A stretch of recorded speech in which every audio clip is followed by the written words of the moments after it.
It's time for an update to the Spring 2013 garden tour at the Simpson Estate. So it's May 12th, Mother's Day. Happy Mother's Day, Mom. And the iris are blooming here. Dutch iris or Siberian iris. And over here, say hi, Billy. We have phlox that's still surviving even though this white star creeper ground cover wants to take over.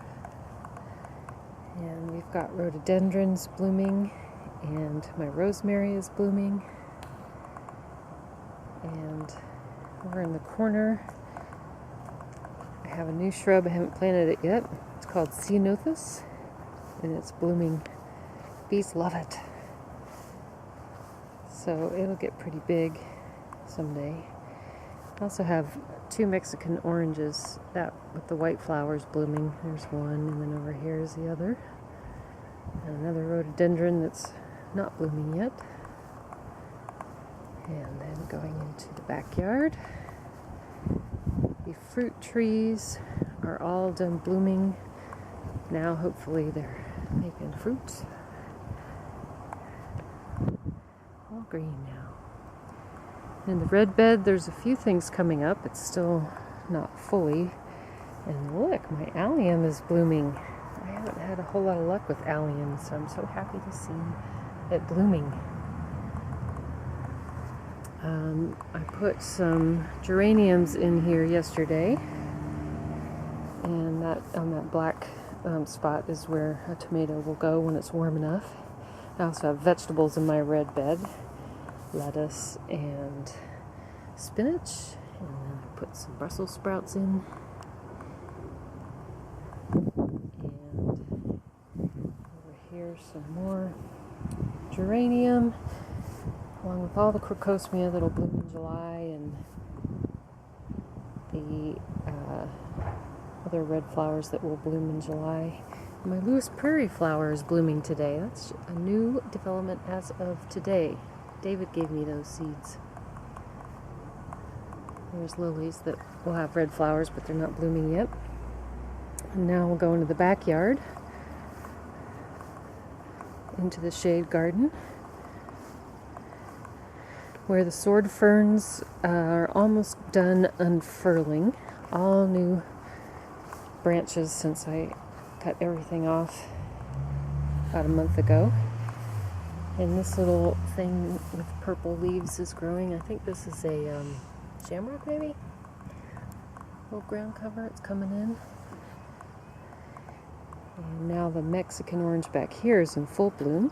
It smells really nice.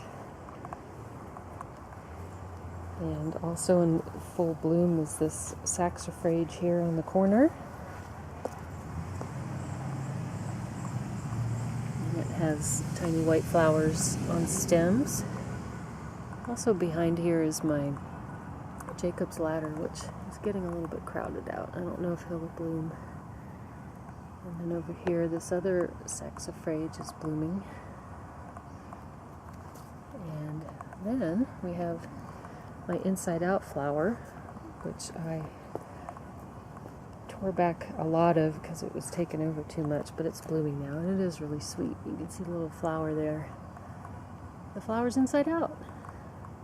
That's why it's called inside out flower. And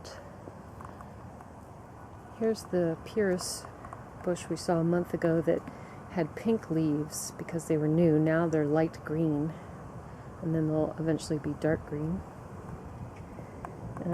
I'll come over here. Nothing's really blooming here yet, but here's the maidenhair fern that my neighbor Donna gave me last year, and an acanthus,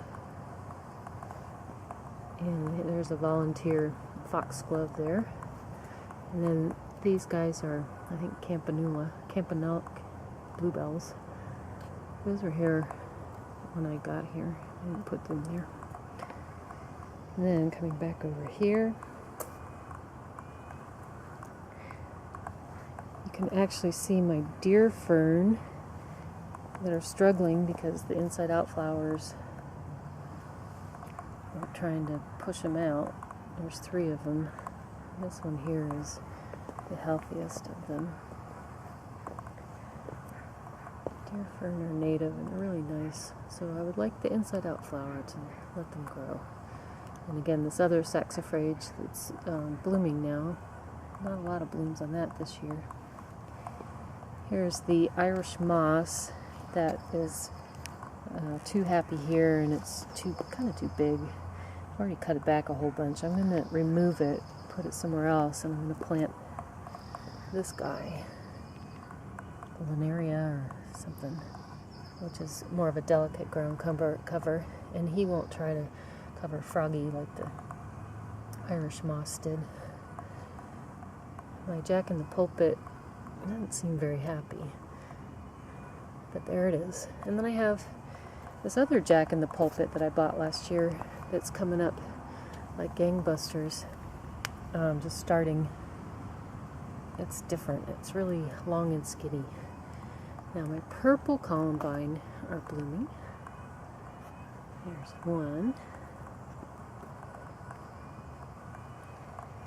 There's a couple more of those purple columbines. And here's that big hosta. This whole spot a month ago looked bare, and I actually took out one of those hostas, and I can't believe I had 2 of these monsters here. It's so big and taking over. I think I might even move this one this fall too. And here's the other smaller hostas that are kind of bluish I like. And then here's some more columbine. This is native to Washington, this particular kind. And it has an orange and yellow flower.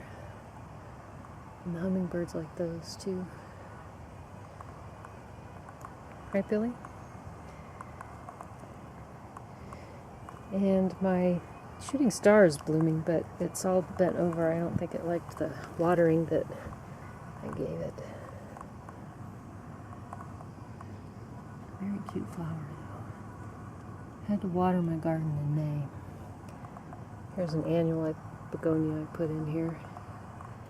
And the bleeding hearts are all blooming right now. Native bleeding hearts.